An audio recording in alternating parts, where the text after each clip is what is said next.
तं येन तस्मै श्री गुरुवे नमः। श्लोक 28।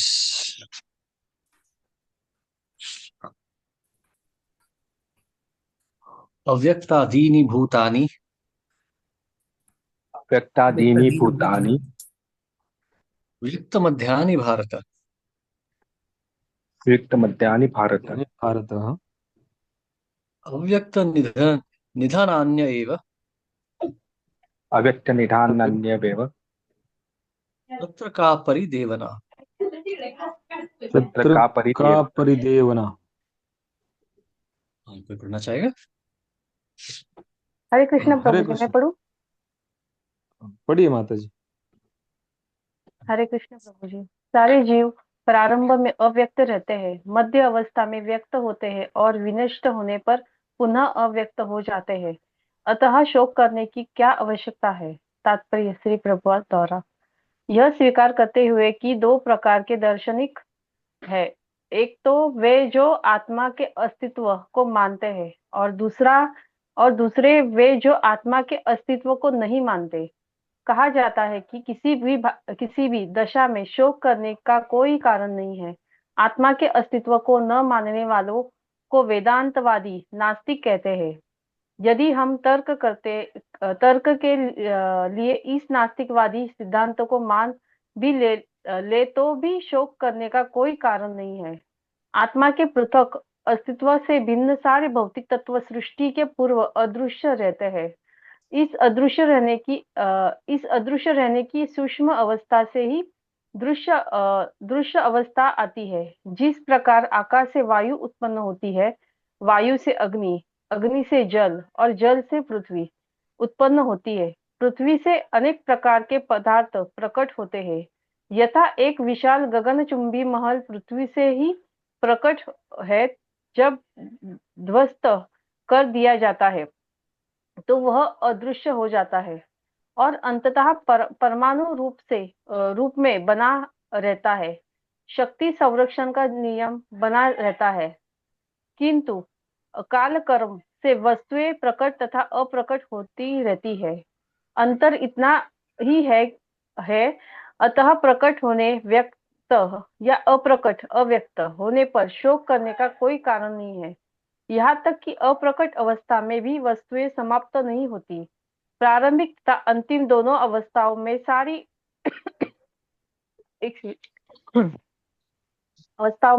तत्व अप्रकट रहते हैं।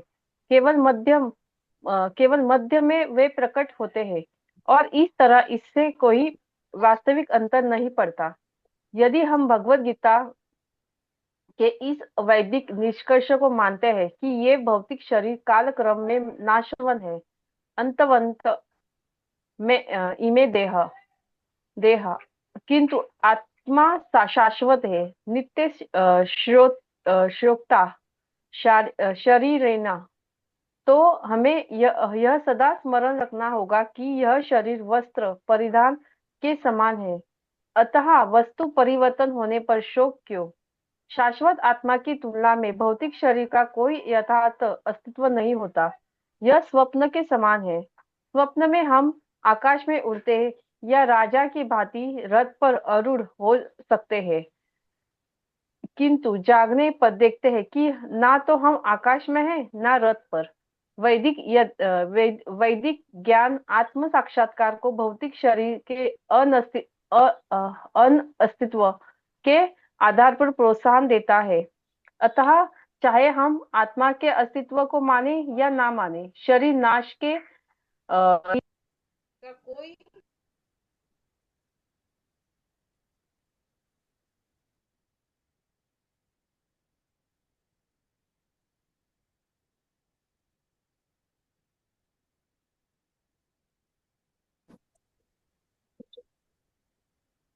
हरे कृष्णा।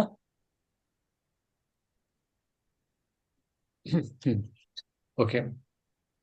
हरे कृष्ण। तो दो सिद्धांत हैं, जैसे हमने पहले भी देखा था, प्रभुपाद ने बताया था, वैभाषिक और लोकायतिक सिद्धांत बताए थे। ये नास्तिक सिद्धांत होते हैं कि आत्मा का या तो अस्तित्व नहीं है या फिर आत्मा का अस्तित्व शरीर के साथ उत्पन्न होता है और उसी के साथ समाप्त हो जाता है। ये वैभाषिक और लोकायतिक सिद्धांत हुए, जो कि मतलब जो बौद्ध लोग मानते हैं और जो आज के जो भौतिक जो वैज्ञानिक हैं, नास्तिक वैज्ञानिक, वो भी मानते हैं। तो जो लोकायतिक हुए वो तो आज के वैज्ञानिक हुए, कि मतलब आत्मा का कोई अस्तित्व नहीं होता, बस सब भौतिक जो वस्तुएं हैं जुड़ के जीवित हो जाती है फिर समाप्त हो जाती हैं, ये भौतिक ज्ञान है लोकायतिक। और वैभाषिक हुए जो बौद्ध लोग होते हैं, कि भाई आत्मा का जो है स्वरूप कोई, उसका कोई मतलब व्यष्टि स्वरूप नहीं है, शरीर के साथ आत्मा उत्पन्न हो जाती है, उसी के साथ समाप्त हो जाती है। ये नास्तिकवाद कहलाते हैं, जहाँ आत्मा के अस्तित्व को स्थायी नहीं माना जाता। तो यदि, अब देखिए यहाँ पर ना भगवान नास्तिक सिद्धांत भी बता रहे हैं। तो ना, तो नास्तिक सिद्धांत यदि कोई मानता है तो दुखी होने की कोई आवश्यकता नहीं है, क्योंकि अर्जुन भी समाप्त हो जाएंगे और योद्धा भी समाप्त हो जाएंगे, सारे सगे संबंधी, सारे जो रिश्ते नाते हैं सब समाप्त हो जाएंगे, तो किस बात का दुख। अगर अर्जुन को आज दुख हो रहा है अपने गुरु और अपने पितामह को मारने का, तो कुछ वर्षों बाद तो वो भी समाप्त हो जाएंगे खुद ही, तो फिर दुख किस बात का। ये नास्तिक सिद्धांत है। अब ये तो, परंतु अर्जुन तो नास्तिक नहीं है, भगवान भी नास्तिकवाद को तो प्रोत्साहन नहीं देते हैं। यदि कोई वैदिक दर्शन को भी समझना चाहता है, वैदिक दर्शन को देख रहा है कि भी आत्मा नश्वर है, तो फिर कोई दुखी होने की तो कोई कोई प्रश्न ही नहीं उठता। जैसे हम स्वप्न में देखते हैं, हमें तरह तरह के लोग दिखाई देते हैं, कुछ ऐसे जो पहचान के होते हैं, कुछ नहीं होते हैं पहचान के। हमें बहुत अपनी अलग अलग प्रकार की संपत्ति दिखती है स्वप्न में, अलग अलग वस्त्र दिखते हैं, अलग अलग वस्तुएं दिखती हैं। जब स्वप्न टूट जाता है तो ये समाप्त हो जाते हैं, अगली रात हम सोने जाएंगे तो फिर कुछ अलग स्वप्न दिखाई देगा। तो ये सपने बदलते रहते हैं, इसके लिए कोई दुखी नहीं होता। उसी प्रकार से आत्मा जो एक शरीर ग्रहण करता है, वो भी एक स्वप्न देख रहा है। आज वो सोच रहा है कि वो स्त्री है, अगले जन्म में वो पुरुष हो जाएगा, फिर वो कुछ देवता बन जाएगा या पशु बन जाएगा। अलग अलग सपने देख रहा है, जहां वो अलग अलग अवस्थाओं में है। एक स्वप्न जब मृत्यु के जिसको मृत्यु कहते हैं, वो एक स्वप्न का टूटना ही हुआ। वो स्वप्न टूटता है फिर कोई और दूसरा स्वप्न शुरू हो जाता है। तो दोनों ही अवस्थाओं में दुखी होने की कोई आवश्यकता नहीं है। तो भगवान यहाँ पे दुखी ना होने का जो है वो अब कारण बता रहे हैं। आत्मा का तो भगवान विवरण दे ही चुके हैं पिछले श्लोकों में, अब यहाँ बता रहे हैं अर्जुन को कि दुखी मत हो। अब दुखी क्यों ना हो, उसका जो विवरण आएगा वो आने वाले श्लोकों में आने वाला है। क्योंकि अगर आने वाले श्लोकों में भगवान यह कहेंगे कि अर्जुन, अपने कर्तव्य से पीछे मत हटो। एक साधु जो होता है, वो व्यक्ति नहीं होता जिसके मन में कोई वासना ना हो। साधु वो व्यक्ति होता है जो वासनाओं पे कार्यरत नहीं होता। इसको ध्यान से समझिए। साधु होने का अर्थ ये नहीं है कि वासना समाप्त हो जाती है। वासना है, पर उसको कार्यरत नहीं कर रहे। We are not acting on the lust. एक साधारण मनुष्य जो है वो वासनाओं के आगे घुटने टेक देता है, वो वासनाओं के पीछे दौड़ जाता है। लेकिन जो साधु व्यक्ति होता है वो इन वासनाओं को सह लेता है। इसीलिए भगवान ने शुरुआत में ही कहा है, मात्रा स्पर्शस्तु कौन्तेय शीतोष्ण सुख दुखदा आगमा पाइनो नित्यस्ताम स्थितिक्षस्व भारत। भगवान ने 14वें श्लोक में ये कहा था।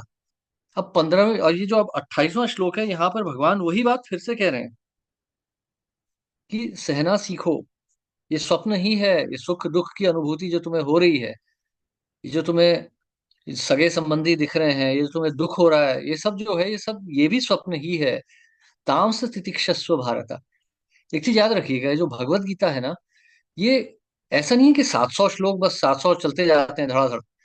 ये 700 श्लोक में एक ही दर्शन को 3 बार बताया गया है। भगवान पहले उसका एक वर्णन देंगे, फिर उसकी एक व्याख्या देंगे, और अंत में उसका एक संक्षेप देंगे। ये चीज आप याद रखिएगा। भगवत गीता 3 भाग में बन जाती है इस प्रकार से। तो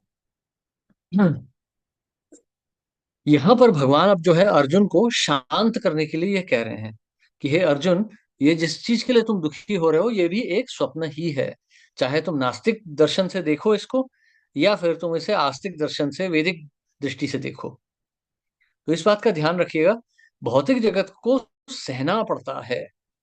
भौतिक जगत में 2 प्रकार के व्यक्ति होते हैं, साधु और एक साधारण साधारण व्यक्ति सह नहीं पाता, इसलिए वो साधारण है। वो सुख और दुख दोनों भोगता है। एक साधु जो है सुख और दुख को सहता है, वो दुख को भी सहता है। ऐसा नहीं है कि साधु को दुख नहीं होता जब माता पिता चले जाते हैं या घर गृहस्थी बर्बाद होती है। साधु को दुख होता ही है। साधु को साधु उसे सह लेता है। उसी प्रकार से सुख को भी साधु सह लेता है। साधु के मन में भी इच्छाएं हैं, साधु की भी आशाएं हैं, इच्छाएं हैं, परंतु साधु उनको उन पे कार्यरत नहीं होता। साधु दौड़ता नहीं है उनके पीछे कि चलो बढ़िया गाड़ी मिल रही है। जैसे साधु को कोई बहुत धन संपत्ति मिल जाए, एक ब्राह्मण को, ऐसा नहीं है कि वो उसे लेके बैठ जाएगा, चलो अब इसे गाड़ी खरीदते हैं, घर खरीदते हैं, नहीं। साधु उसे बांट देगा, नहीं मेरा जो जीवन है ये तो ब्रह्म को जानने के लिए है, ये मेरे काम की चीज नहीं है। तो साधु सुख को भी सहता है। साधारण मनुष्य दुख को तो सह लेते हैं पर सुख को नहीं सह पाते। तो भगवान यहाँ पर यही संज्ञा दे रहे हैं कि आप दोनों को सहना सीखिए। तो अब भगवान जो है 14वें श्लोक को ही एक प्रकार से दोहरा रहे हैं यहाँ पे, कि आत्मा का जो चरित्र है उसको समझते हुए उसके लिए दुखी मत हो। हरे कृष्णा। किसी का कोई प्रश्न या टिप्पणी?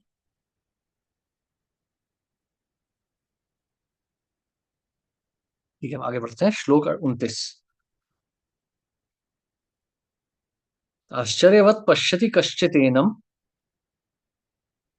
आश्चर्यवत् पश्यति कश्चिदेन कश्चित्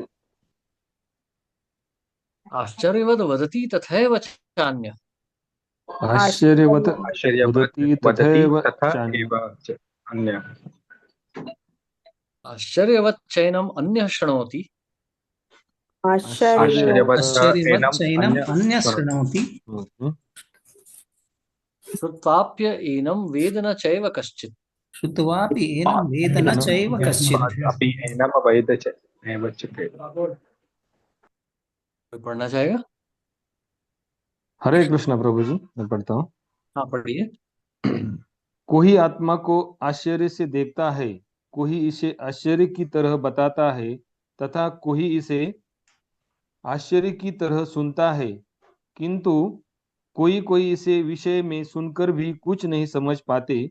तात्पर्य शिला प्रभुपाद द्वारा, चूंकि गीता उपनिषदों के सिद्धांत पर आधारित है, अतः कठोपनिषद में 1.2.7 इस श्लोक का होना कोई आश्चर्य नहीं है। श्रवणपि बहुभियो न लभ्य शुवन्ते पति बहुत यनि विद्वहा आश्चर्यो वक्ता कुशस्तो लब्धा आश्चर्यस्ता ज्ञाता कुशल नुश्चितः। विशाल पशु, विशाल वटवृक्ष तथा इस स्थान में लाखों करोड़ की संख्या में उपस्थित सूक्ष्म कीटाणुओं के भीतर अणु आत्मा की उपस्थिति निश्चित रूप से आश्चर्यकारक है। अल्पज्ञ तथा दुराचारी व्यक्ति अणु आत्मा के स्फुल्लिंग के चमत्कारों को नहीं समझ पाता, भले ही उसे बड़े से बड़ा ज्ञानी जिसे विश्व के प्रथम प्राणी ब्रह्मा को भी शिक्षा दी हो क्यों न समझाए। वस्तुओं के स्थूल भौतिक बोध के कारण इस युग के अधिकांश व्यक्ति इसकी कल्पना नहीं कर सकते कि इतना सूक्ष्मकम किस प्रकार इतना विराट तथा लघु बन सकता है। अतः लोग आत्मा को उसकी संरचना या उसके विवरण के आधार पर ही आश्चर्य से देखते हैं। इंद्रिय तृप्ति की बातों में फंसे कर लोग भौतिक शक्ति माया से इस तरह मोहित होते हैं कि उनके पास आत्मज्ञान को समझने का कोई अवसर ही नहीं रहता। यद्यपि यह तथ्य है कि आत्मज्ञान के बिना सारे कार्यों का दुष्परिणाम जीवन के संघर्ष में पराजय के रूप में होता है। संभवतः उन्हें इसका कोई अनुमान नहीं होता कि मनुष्य को आत्मा के विषय में चिंतन करना चाहिए और दुखों का हल खोज निकालना चाहिए। ऐसे थोड़े से लोग जो आत्मा के विषय में सुनने के इच्छुक है, अच्छी संगति पाकर भाषण सुनते हैं, किंतु कभी कभी अनावश्यक वे परमात्मा तथा अनु आत्मा को एक समझ बैठते हैं। ऐसे व्यक्ति को खोज पाना कठिन है जो हरे कृष्णा प्रभु जी, स्क्रॉल कीजिए थोड़ा।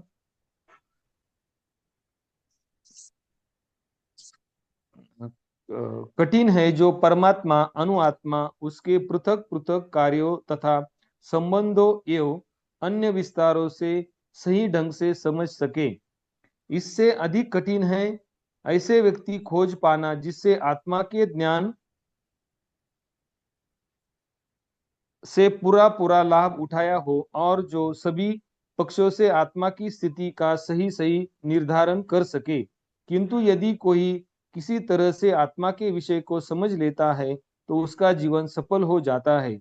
इस आत्मज्ञान को समझने का सरलतम उपाय है कि अन्य मतों से विचलित हुए बिना परम प्रणाम भगवान कृष्ण द्वारा कथित भगवत गीता के उपदेशों को ग्रहण कर लिया जाए।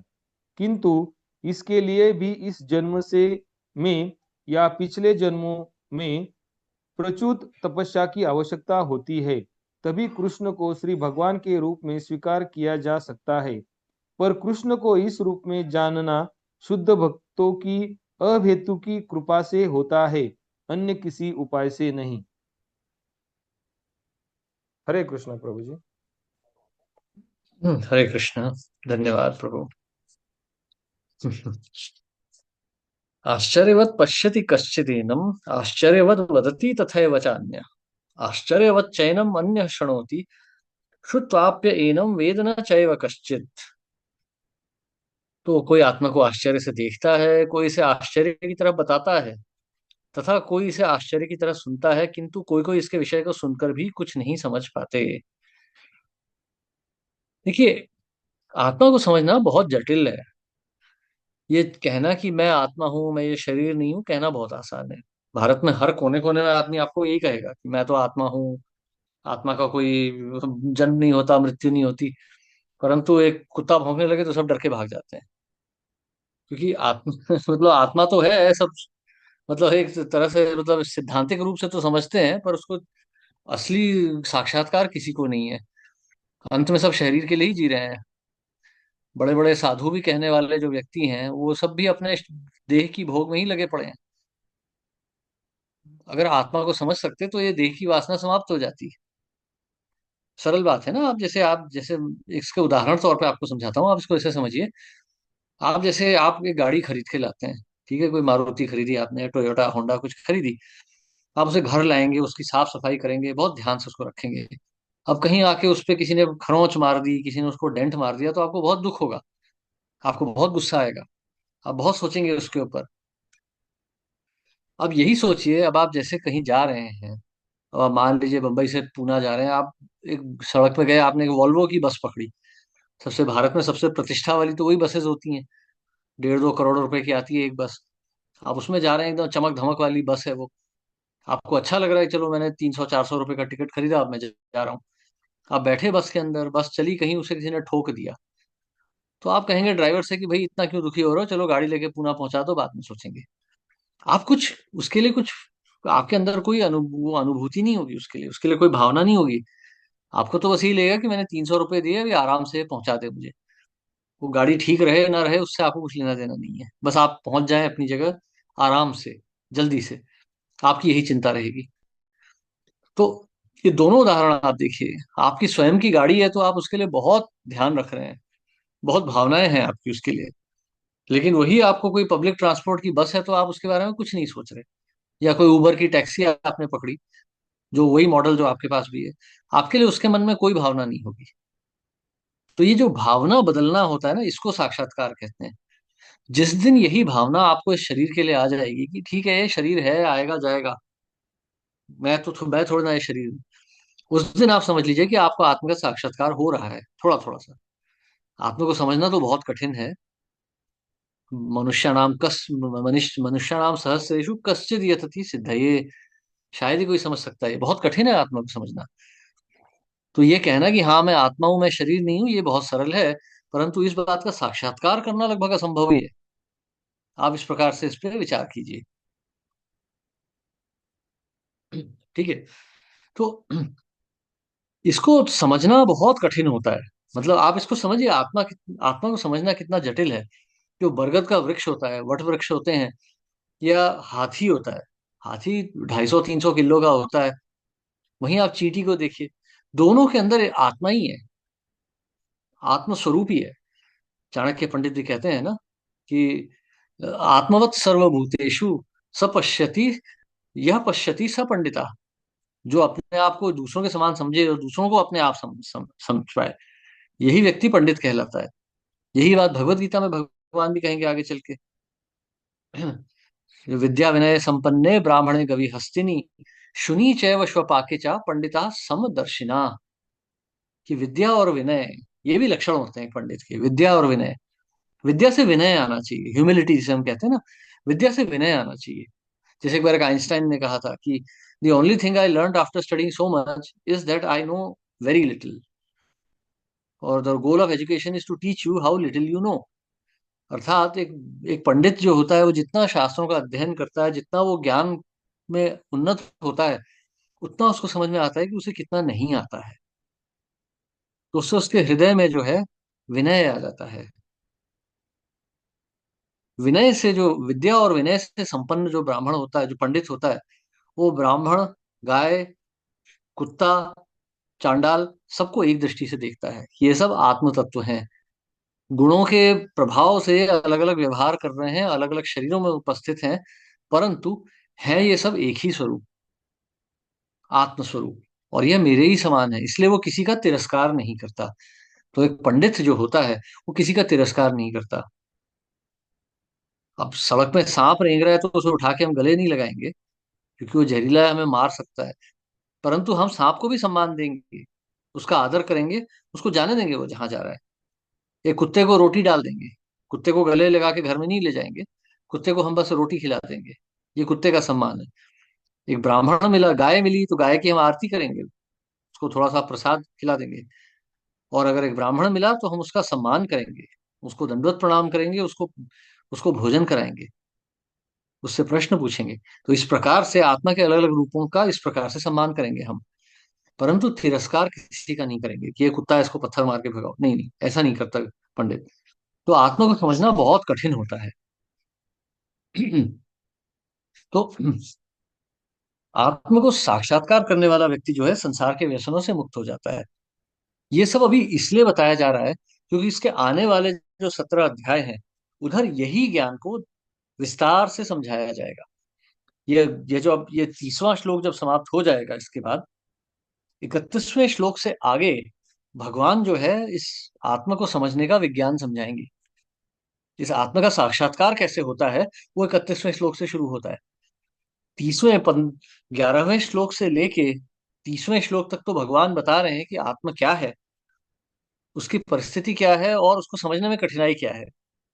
इसके आगे जो होंगे श्लोक वो सारे फिर इस साक्षात्कार का विज्ञान होगा। तो जो व्यक्ति इस आत्मा को समझ गया वो इस संसार से मुक्त हो गया, ये समझ लीजिए। इसीलिए कहा गया है अथातो ब्रह्म जिज्ञासा। पहला वेदांत सूत्र है अथातो ब्रह्म जिज्ञासा, और दूसरा सूत्र है तत्त्वमसि, आप वही हैं। आप आत्मा को समझिए। मनुष्य शरीर जो होता है आत्मा को समझने के लिए है। ये बिल्डिंग, गाड़ियां, सड़कें बनाने के लिए नहीं है। क्योंकि बड़ी बड़ी बिल्डिंग, बड़ी बड़ी गाड़ियां आप बना लीजिए, 70-80 वर्ष में शरीर तो छोड़ना ही पड़ेगा। फिर आपकी विद्या, आपकी संपत्ति सब यहीं रह जाएगी, ये साथ नहीं जाएगी।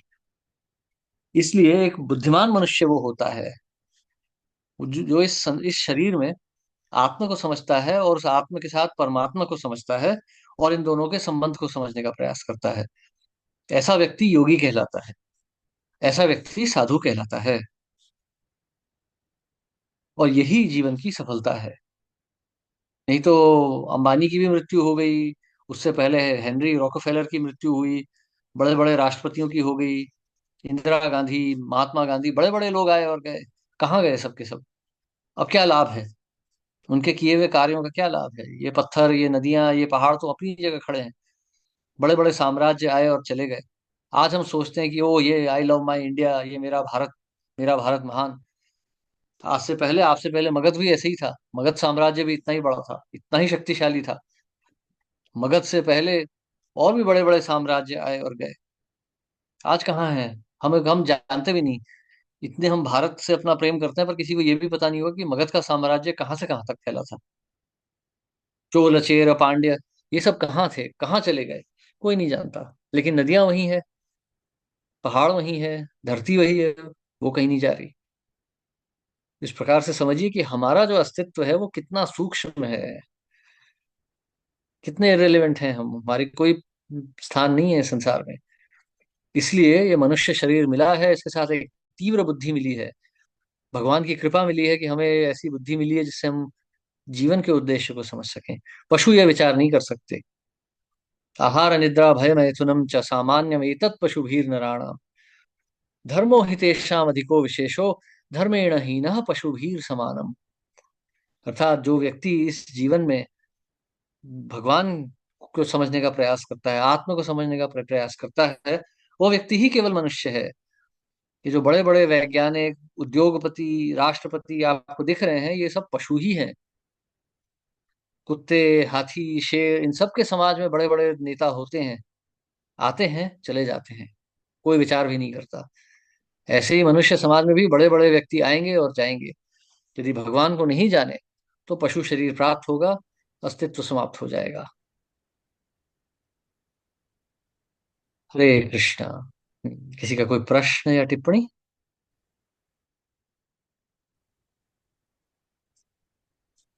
हरे कृष्ण प्रभु जी। हरे कृष्णा। प्रभु जी, आपके वो जो आत्मा है या हम हमारा शरीर है, ये सब भगवान का ही अंश है। तो हमारे में हम्म। जो इच्छा या फीलिंग्स जो है, भावना है, वो सब अ, भगवान ही निर्माण करते होंगे ना,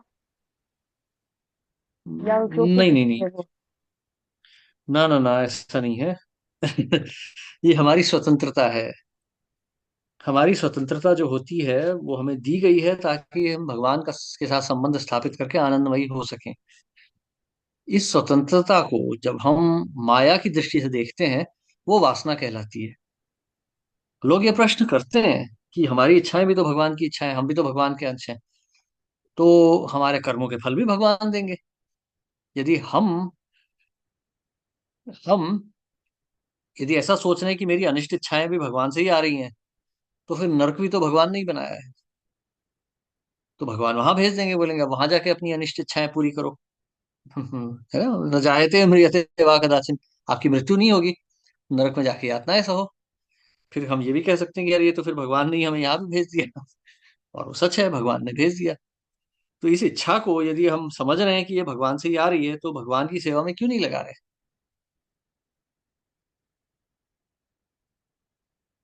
तो ये हमारी स्वतंत्रता होती है, भगवान हमारे ऊपर, नहीं तो प्रेम का कोई अर्थ नहीं रह जाएगा ना। यदि स्वतंत्रता नहीं हुई तो ये प्रेम नहीं, फिर ये कैद है। इसलिए भगवान ने स्वतंत्रता हमें दी है। यदि हम अपनी इच्छा से भगवान से प्रेम करेंगे तो हमें मुक्ति प्राप्त हो जाएगी, और यदि हम उस इच्छा का दुरुपयोग करेंगे तो हमें नरक की प्राप्ति होगी। ये इच्छा हमारी प्रदूषित हो जाती है जब हम इसे माया की दृष्टि से देखते हैं। भोजन हम कर सकते हैं ना, मतलब आप चाहिए तो भगवान को भोग लगा के वो खा लीजिए, या फिर आप जाइए, वो जो वहां पे मिलते हैं ना, वो बाजार में टंगड़ी कबाब वगैरह भी मिलते हैं, या तो आप वो खा लीजिए। भोजन तो भोजन ही है। एक भोजन आपको मुक्ति दिलाएगा, दूसरा भोजन आपको नरक की दृष्टि कर दिलाएगा।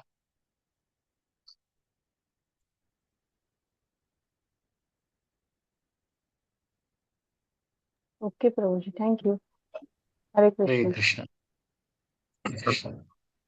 हरे कृष्ण प्रभु जी। हरे कृष्ण। अ, क्या हम आत्मा को इसी प्रकार से देख सकते हैं कि प्रभु जी की एक छोटा बच्चा होता है, तो हम्म। अ, उसको हम भगवान का रूप बोलते हैं। तो उसको हम जिस तरह से ट्रीट करेंगे, जैसे उसे संस्कार देंगे, उसी तरह से हम्म। वो फ्यूचर में उसी तरह का बनता है। तो जब हमारी जन्म होता है, तो हम इस प्रकार से देख सकते हैं कि आत्मा, हमारा जो आत्मा है वो उस छोटे बच्चे के भांति है। हम उस जिसे उसको जैसे हम बनाएंगे, जैसे उसको संस्कार देंगे, वैसे वो होगा। इसी प्रकार से देख सकते हैं क्या प्रभु जी? हरे कृष्ण। हाँ, मतलब अब बच्चा क्या होता है, बच्चा तो हम पे निर्भर करता है। और एक चीज याद रखिए, एक पिता जो होता है अपने बच्चों का गुरु होता है। भागवत में इसका वर्णन आता है कि पिता और माता गुरु होते हैं। और पिता तो विशेष करके, क्योंकि पिता तो पत्नी के भी गुरु होते हैं। मतलब पिता तो माता के भी गुरु हैं और बच्चों के भी गुरु हैं। माता पिता जो शिक्षा देंगे बच्चा वही सीखेगा। यदि माता पिता का स्वयं का आचरण शुद्ध नहीं है तो वो शिक्षा नहीं दे पाएंगे। तो बच्चे जो होते हैं, देखिए बच्चे तो एक मतलब बच्चे पशुवत होते हैं, अज्ञान में पैदा हुए होते हैं, उन्हें कुछ ज्ञान नहीं होता। अब देखिए ना, छोटा बच्चे को जो दोगे मुंह में डाल देगा उठा के, प्योरली इंस्टिंक्टिव। वैसे ही तो पशु समान होते हैं, उनको बुद्धि हमें देनी होती है। तो उन्हें हम संस्कार सिखाते हैं। कहते हैं ना, हम जन्मना जायते शूद्र संस्कारवत भवेत मनुष्य। तो मनुष्य जो होता है वो संस्कारों से बनता है। संस्कारवत भवेत द्विज, तो द्विज बनता है, दूसरा जन्म होता है उसका, मनुष्य बनता है वो। तो ये मनुष्य बनाने का काम माता पिता का ही होता है, उनका कर्तव्य होता है।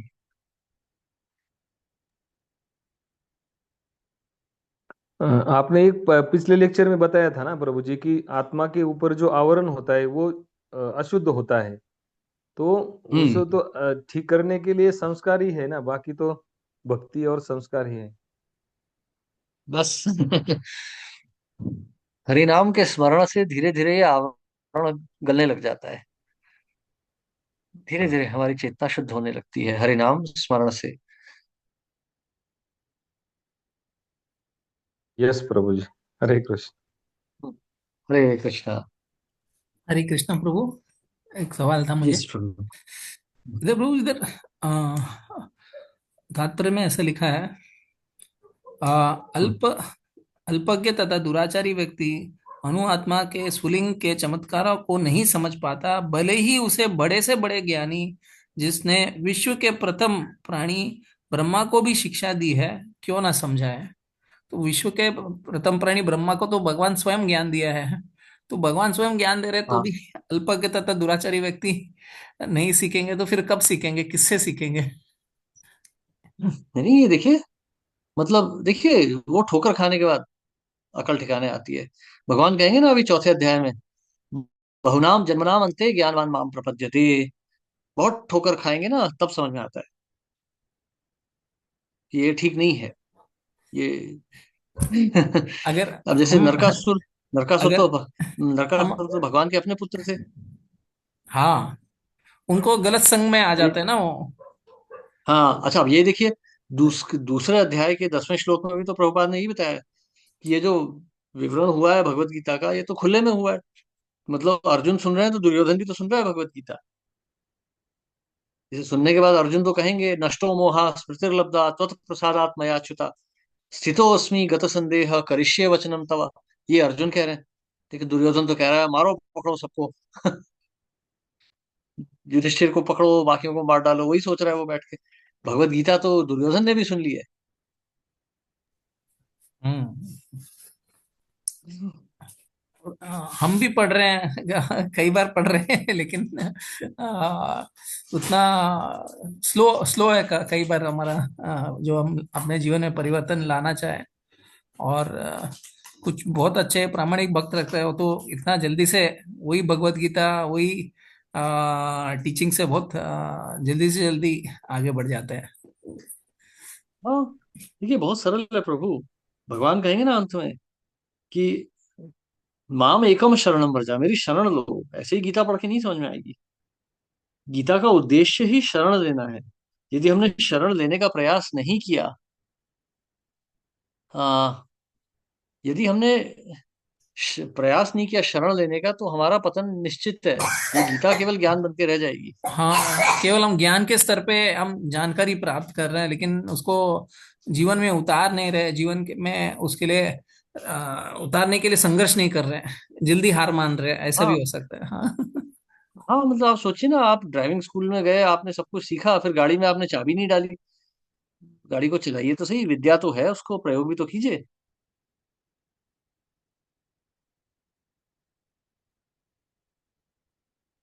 तो वो प्रयास, जब तक विद्या का प्रयोग नहीं होगा, वो विद्या तो मतलब कोई लाभ की नहीं है।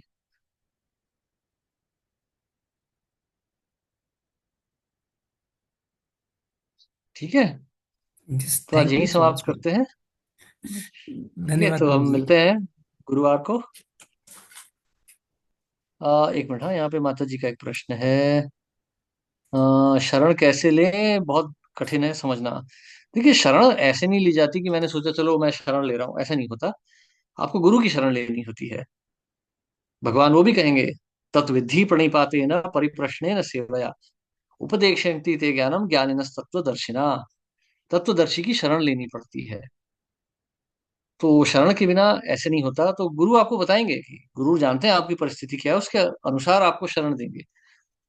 पर ऐसा नहीं होना कि अरे मेरे अभी मैं तो अभी घर गृहस्थी का काम पड़ा है, मेरी पढ़ाई बाकी है, नौकरी बाकी है, जब हो जाएगा फिर मैं शरण ले लूंगा। तो सारी जिंदगी ऐसी निकल जाएगी। क्योंकि माया तो ऐसी ही है।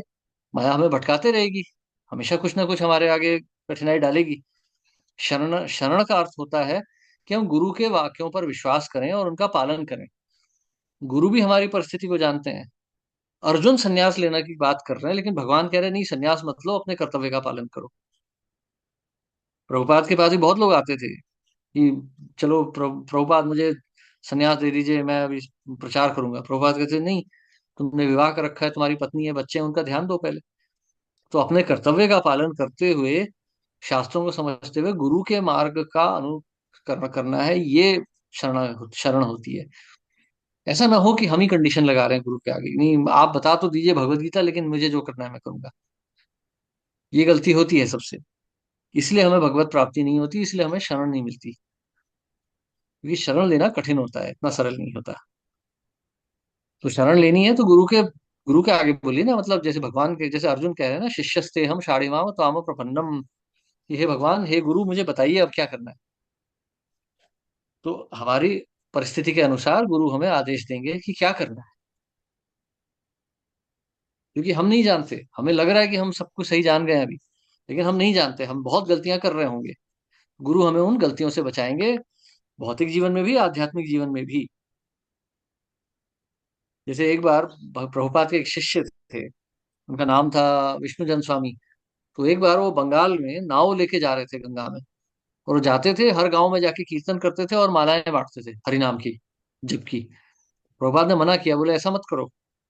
ये जो गांव के बंगाली लोग हैं, ये ऐसा सोच, इन्हें, इन्होंने महाप्रभु के बारे में सुना है, और अब तुम वहां पे जाके, तुम इतने गोरे शरीर वाले हो, तुम वहां जाके नृत्य कर रहे हो, संकीर्तन कर रहे हो और ये मालाएं बांट रहे हो, वो तुम्हें ही अपना गुरु मान लेंगे, और फिर तुम्हें ही उनके सारे कर्म लेने पड़ेंगे। तो ऐसी गलती मत करो। तो अब कोई कहेगा कि भाई प्रभुपाद प्रचार करने से क्यों रोक रहे थे। तो प्रभुपाद प्रचार से नहीं रोक रहे थे, प्रभुपाद कह रहे थे प्रचार सही तरीके से करो, गलत तरह से मत करो, नहीं तो फंस जाओगे। ऐसे ही जैसे हम भी कहते हैं, मतलब जैसे पुरुष स्त्री की का भेद रखा जाता है समाज में, इसके पीछे कारण है। क्योंकि इससे, ताकि समाज में कोई गलतियां ना हो। तो ये गुरु के आदेश होते हैं, गुरु हमें तकनीक बताते हैं कि कैसे की जाती है भक्ति। इसलिए गुरु की शरण आवश्यक होती है। ठीक है।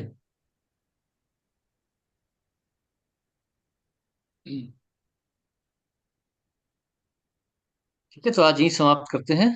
सभी का बहुत बहुत धन्यवाद। हरे कृष्ण। शिल प्रभुपाद की जय। हरे कृष्ण। हरे कृष्ण प्रभुपाद जय की कृष्ण। थैंक यू हर प्रभु के जी, साथ धन्यवाद प्रभु सभी जी। भक्तों का। हरे हरे कृष्णा, कृष्ण। दंडवत प्रणाम प्रभु।